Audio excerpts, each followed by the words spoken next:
1절부터 4절까지만 보겠습니다. 요한복음 16장 1절부터 4절까지입니다. 내가 이것을 너희에게 이름은 너희로 실족하지 않게 하려 함이니 사람들이 너희를 출교할 뿐 아니라 때가 이르면 너희를 죽이는 자가 생각하기를 이것이 하나님을 섬기는 일이라 하리라. 그들이 이런 일을 할 것은 아버지와 나를 알지 못함이라.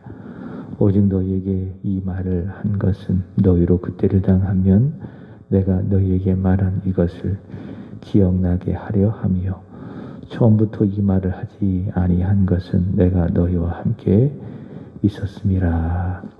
아멘. 예수님께서는 십자가에서 죽으신 후 부활하시고 본래 계셨던 하늘로 가시게 되면, 세상을 떠나시게 되면 세상에 남겨진 제자들이 예수님처럼 세상으로부터 미움을 받고 박해를 받게 될 것이다 라고 미리 제자들에게 예고를 해 주셨습니다. 오늘 함께 읽은 말씀은 그 말씀의 연장선이라고 할 수 있습니다. 예수님 말씀하신 내용의 핵심은 그런 세상에 미움과 박해가 있어도 실족하지 말아라. 믿음과 관련해서 말한다면 너희 믿음이 떨어지거나 흔들리지 말아라. 박해 속에서도 미움 속에서도 믿음이 흔들리지 말아라. 그 말씀을 하고 계십니다. 지난번 새벽에 예수님께서 말씀하신 미움과 박해란 것이 과연 무엇인가 라고 했을 때에 2절의 말씀을 보시면은 그것을 출교라고 이야기하고 계십니다. 그러니까 세상으로부터 예수님처럼 미움과 박해를 받는 것에 결국은 출교요 또 죽음이다 라고 하는 것이죠. 2절 보시면은 사람들이 너희를 출교할 뿐 아니라 때가 이르면 무릇 너희를 죽이는 자가 생각하기를 이것이 하나님을 섬기는 일이라 하리라. 세상으로부터 그들은 결국에 출교를 받게 되고 또 죽임을 당하게 될 것이다. 그렇게 예고하고 계십니다. 앞서 우리가 확인했던 요한복음 9장 22절과 또 12장 42절의 말씀을 보시면은 요한은 출교에 대해서 이야기를 했지요. 당시 누가 출교를 받는가? 누구든지 예수를 그리스도로 시인하는 자는 출교를 받는다라고 이야기했습니다. 그 당시 받을 수 있는 최고의 중징계가 출교입니다. 출교라고 하는 것은 문자적으로 회당으로부터 축출, 그것을 출교라고 이야기합니다. 당시 사회는 유대교 중심의 사회죠. 그러니까 유대교가 그 사회를 지탱하는 기반이 되는 겁니다.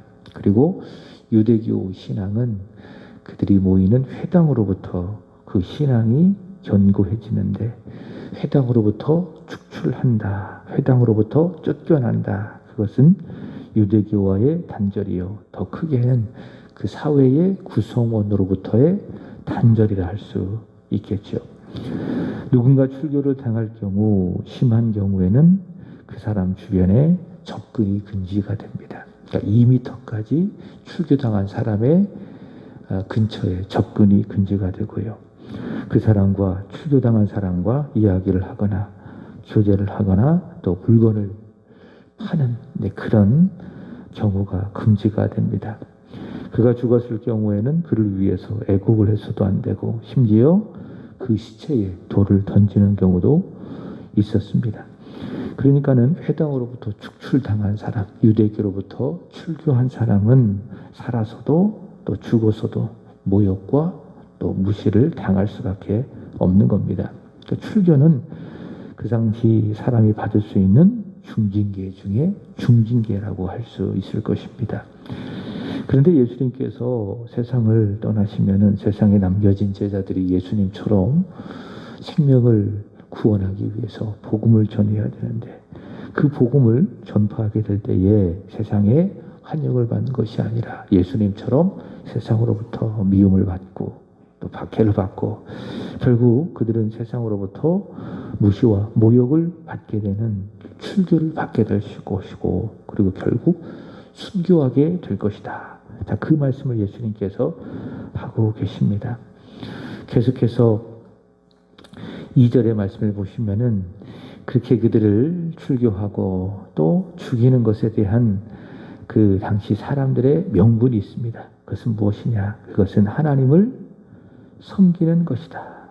제자들을 출교하고 그리고 죽이면서 이것이 하나님을 섬기는 이다 라고 사람들이 생각한다라고 하는 것이죠.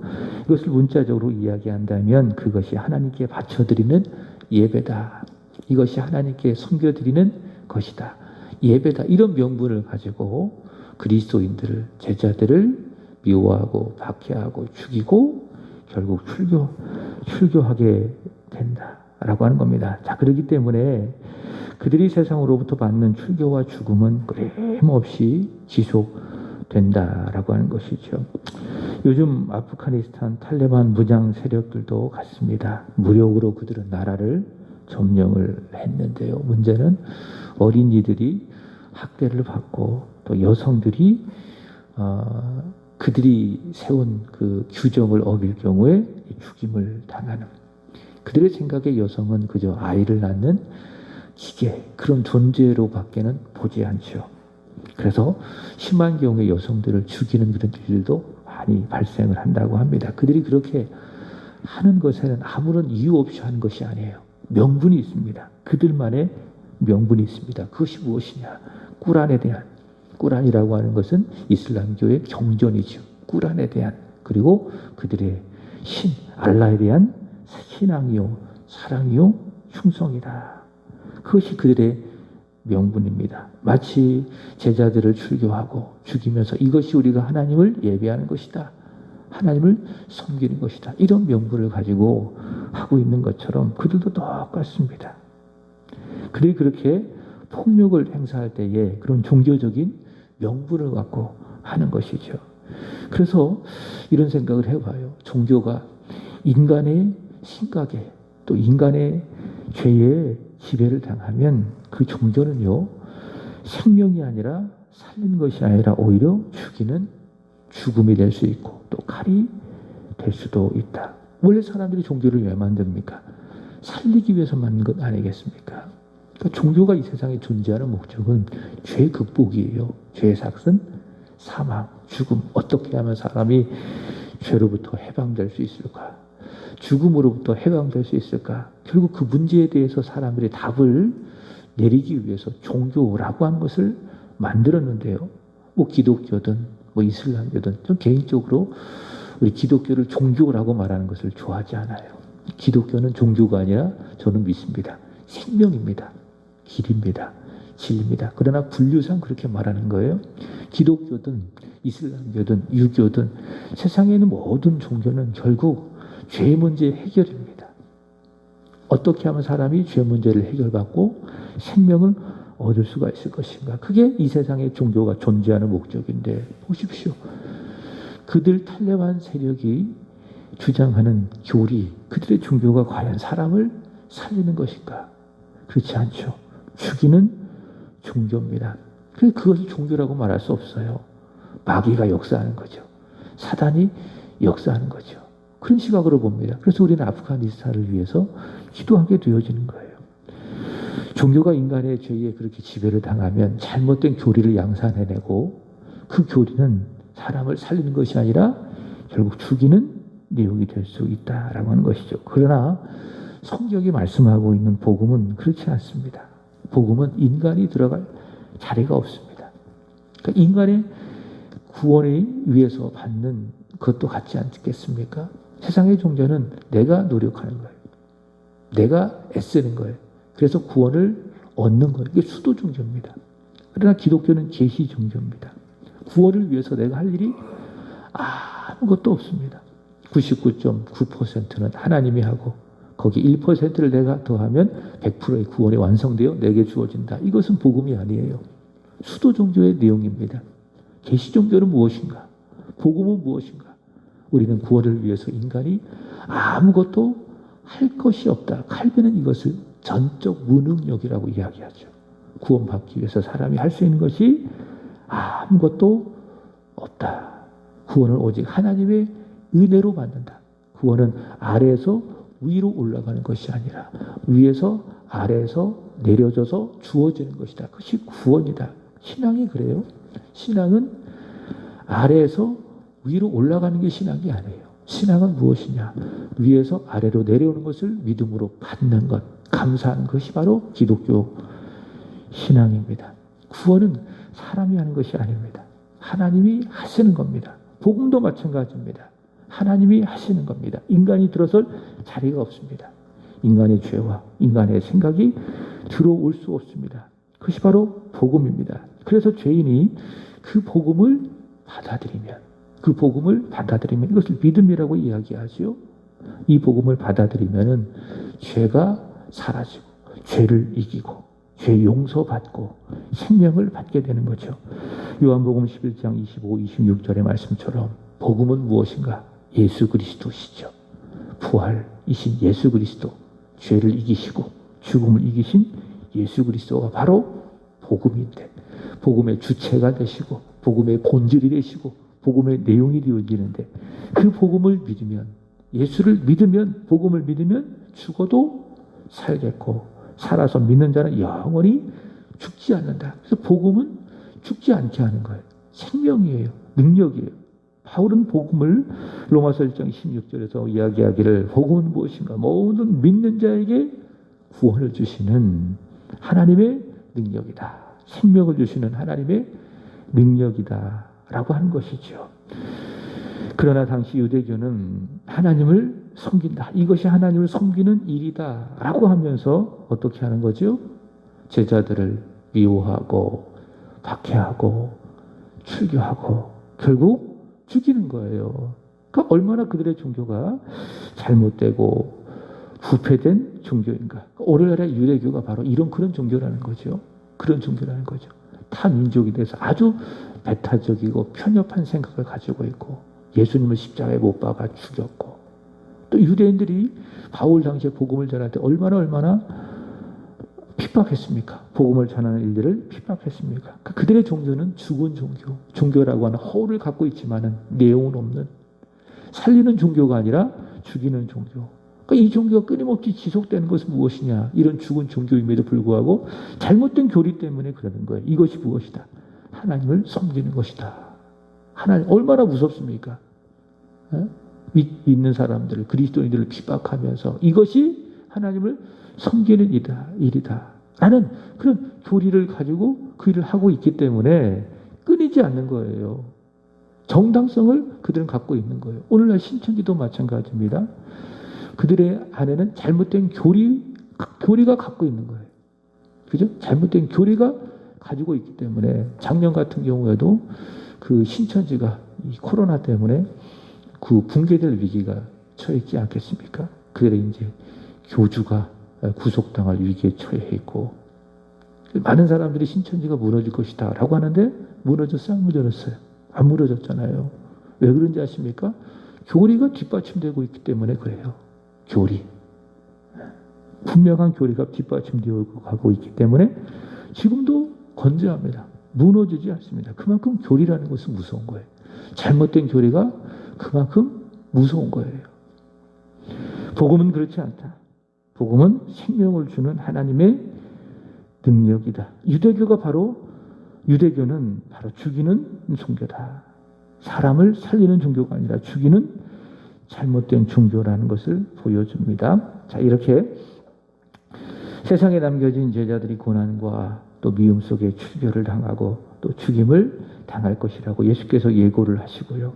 그런데 그런 고난과 핍박 속에서 복음은 전파되고 부흥되었고 교회는 성장이 되었습니다.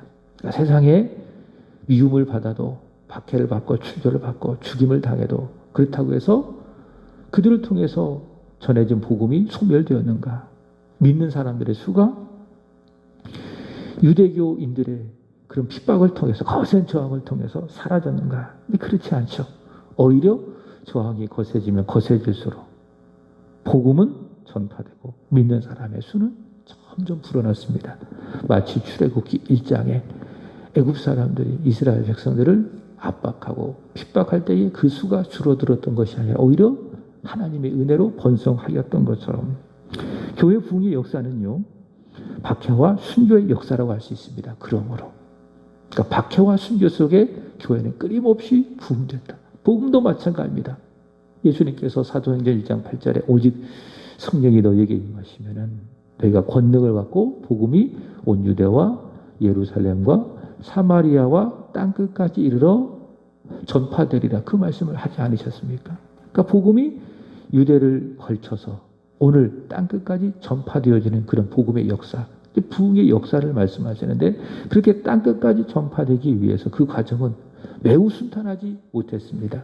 순탄하지 않았습니다. 거센 저항이 있었고 순교의 피가 있었고, 그럼에도 불구하고 복음 전파는 지금도 이루어지고 있습니다. 끊임없이 복음은 확산되어 가고 있습니다. 복음의 전파의 역사는 저항의 역사, 고통의 역사, 고난의 역사. 교회 부흥은 그런 박해와 미움과 순교를 통해서 이루어져 가고 있는 것입니다.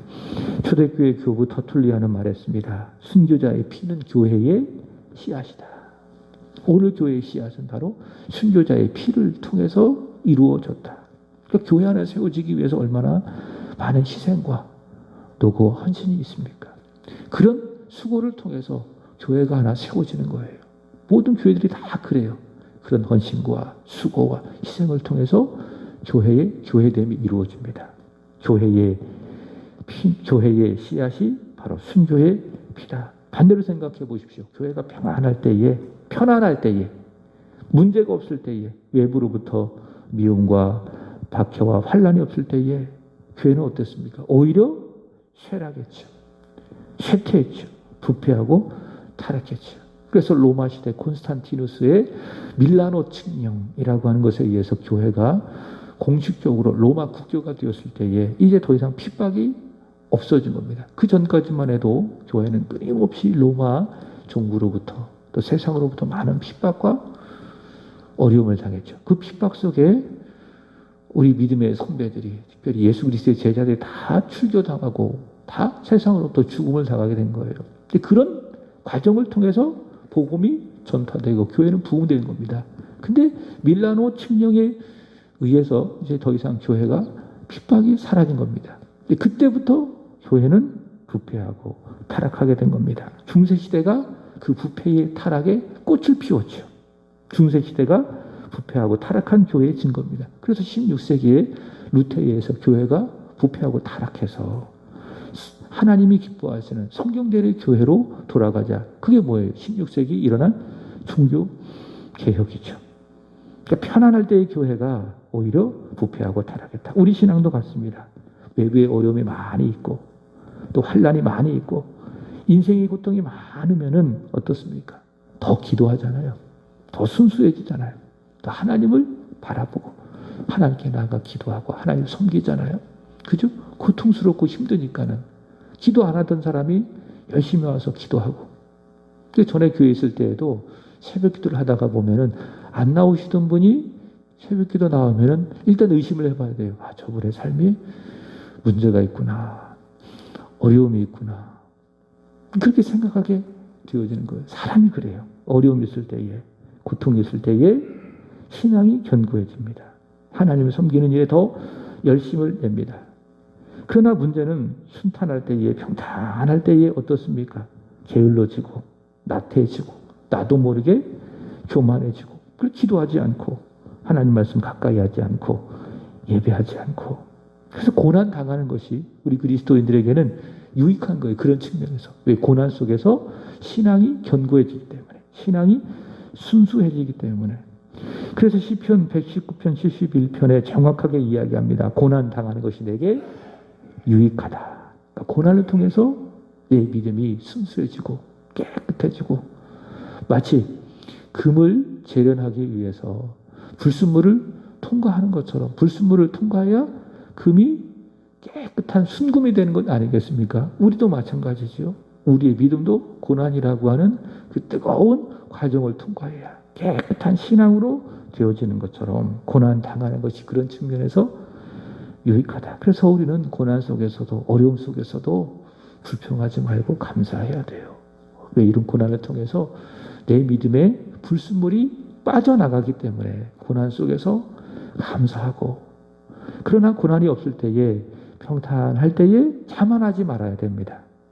선줄로 생각한 자는 넘어질까 조심하라. 넘어질 수도 있으니 자만하지 말고 겸손하게도 하나님을 섬기고 기도해야 되겠죠. 그게 우리의 믿음의 바른 모습이겠죠.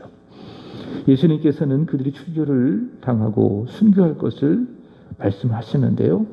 자, 오늘 말씀의 제목이기도 한데 미리 말씀하시는 이유가 있습니다. 그것은 무엇이냐? 1절에 보시면은 내가 이것을 너희에게 이름은 너희로 실족하지 않게 하려 함이라.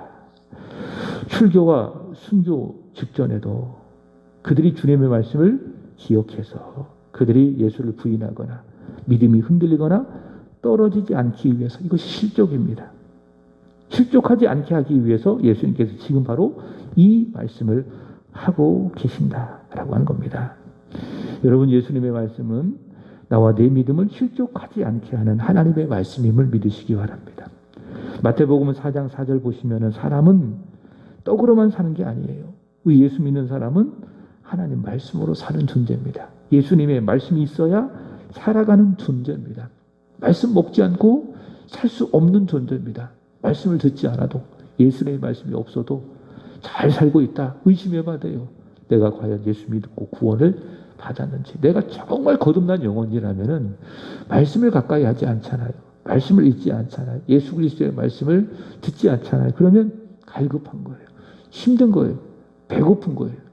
예수 믿는 사람이 그렇습니다. 예수 믿는 사람은 예수님으로 살아가는 사람, 예수 그리스도의 말씀으로 살아가는 사람. 요한복음 6장에 그래서 예수께서는 우리에게 생명을 주시는 생명의 떡이 되신 것이죠. 그러므로 우리는 그 예수님의 말씀을 오늘 주님의 말씀처럼 잊지 말아야 됩니다. 기억해야 됩니다. 4절이 그런 말씀이죠. 오직 너희에게 이 말을 한 것은 너희로 그때를 당하면 너희가 내가 너희에게 말한 것을 기억나게 하려 함이라. 예수님의 말씀을 우리는 기억해야 됩니다. 길이시고 진리시고 생명이신 예수님의 말씀을 우리가 기억해야 세상으로부터 우리가 환난을 당하고 어려움을 당하고 손해를 당하고 고통을 당하면 어떻게 되어집니까? 실족하지 않는 거예요. 그 말씀을 기억하고 말씀을 붙드는 사람, 제자들처럼 세상의 거센 핍박과 저항을 받아도 어떻습니까? 실족하지 않고 믿음 떨어지지 않고 주인 부인하지 않고 결국 승리하게 된다라고 하는 겁니다. 말씀을 마칩니다. 예수님의 말씀은 내게 생명을 주시는 하나님의 말씀입니다. 그 말씀을 가슴에 새기고 잊지 말고 꼭 기억하고 어떤 어려움 속에서도 실족하지 않는 저와 여러분의 믿음이 떨어지지 않기를 축복합니다. 오늘도 그 말씀 드려지는 예배를 통해서 받으시고 들으시고 잊지 마시고 이 한 주간도 실족하는 것이 아니라 믿음 안에서 성공하고 승리하며 살아가게 되기를 예수 그리스도의 이름으로 축복합니다. 기도드리겠습니다. 하나님 아버지, 우리를 살리셨고 지금도 살게 하시고 앞으로도 살게 하실 예수 그리스도의 말씀, 그 말씀을 저희 마음에 주셨사오니 하나님 잊지 않게 하시고 기억하며 믿고 순종하며 살아가게 해 주옵소서. 하나님, 세상을 살아가기에 편리해졌으나 평안하지 못함을 봅니다. 그런 세상을 우리가 주를 믿는 믿음으로 살아가기가 쉽지 않고 때로는 제자들처럼 세상을 살아갈 때에 원치 않는 미움도 받고 박해도 받고 어려움도 당하는 일들이 있겠지만 저희들 우리 주 예수 그리스도의 말씀을 마음에 담아두고 잊지 않고 기억하며 그런 어려움 속에서도 실족하거나 믿음이 흔들리지 않도록 오히려 더욱더 깊어지고 견고해질 수 있도록 은혜를 더하여 주옵소서.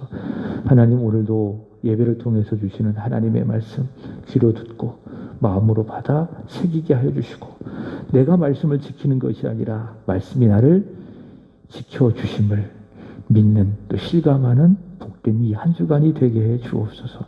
하나님, 오늘은 중고등부와 청년부를 위하여 기도드리는 날입니다. 특별히 중고등부, 그동안 중단되었던 하나님의 말씀 공부를 시작합니다.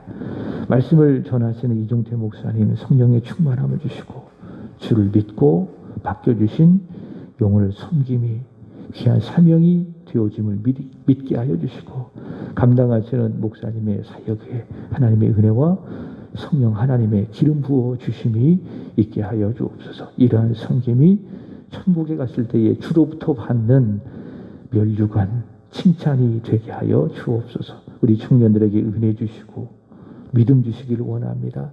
믿음의 승리자, 예배의 성공자가 되어 쉽지 않은 세상이지만은 세상을 이기며 살아가는 청년들이 되게 하여 주옵소서. 오늘도 드려지는 주일의 예배 성삼위 하나님이 주관해 주시고 홀로 영광을 받아 주시기를 원하며 새한의 모든 성도들 주일학교 아이들에서부터 청년에 이르기까지 주를 사모하고 사랑하는 마음으로 모여 주 앞에 나와 참된 예배, 하나님이 받으시는 예배 되게 하여 주옵소서. 특별히 찬양단의 찬양을 기쁘게 받아 주옵소서. 이 시간 기도할 때에 주님의 말씀을 기억하며 붙들고 기도하게 하여 주시고 은혜 받고 응답받는 시간이 되게 하여 주시옵소서. 하나님, 어떤 일이 있어도 오늘 주님 말씀처럼 절대 실족하지 아니하는 저희들이 되게 하여 주옵소서. 감사하며 구주 예수 그리스도